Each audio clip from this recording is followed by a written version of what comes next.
САД, Кина и Русија ги судрија ставовите синоќа во Обединетите нации околу одговорноста за пандемијата која го парализираше светот, разменувајќи обвиненија за тоа кој се справувал погрешно и го политизирал вирусот во една од ретките дискусии во живо во рамките на социјално дистанцираното заседавање на Генералното собрание заради COVID-19.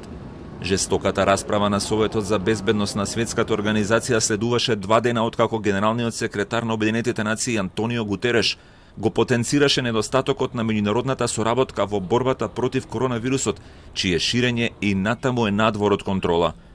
Зборувајќи прв, шефот на кинеската дипломатија, Ванг Џи, го подличе значењето на мултилатерализмот, критикувајќи ги државите како САД, кои засега не се изјаснија дека вакцината против COVID-19 треба да биде јавно здравствено добро достапно за сите луѓе на планетата. In such a challenging moment, major countries are even more duty-bound to put the future of humankind first, discard Cold War mentality and ideological bias, and come together in the spirit of partnership to tide over the difficulties. Рускиот министер за надворешни работи Сергеј Лавров подлече дека пандемијата и нејзината споделена трагедија сепак не успеале да ги намалат разликите меѓу државите, туку напротив само ги продлабочиле.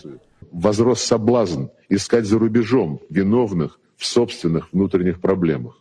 Налицо попытки отдельных государств использовать текущую ситуацию для продвижения узкокорыстных, сиюминутных интересов, для сведения счетов с неугодными правительствами или геополитическими конкурентами.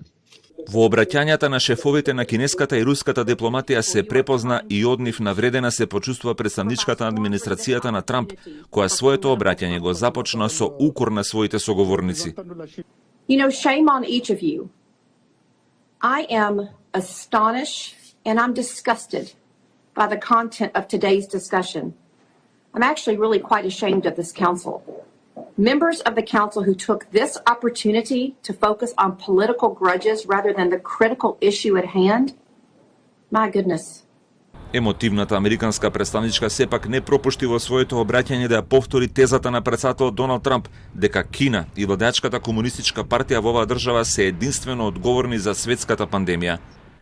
Острите реплики на крајот на виртуелниот состанок под називот Глобалното владење во пост-COVID-19 светот се уште една потврда за длабоките поделби меѓу трите постојани членки на Советот за безбедност со право на вето, кои само се продлабочуваат откако вирусот прво се појави во кинескиот град Вухан кон крајот на минатата година.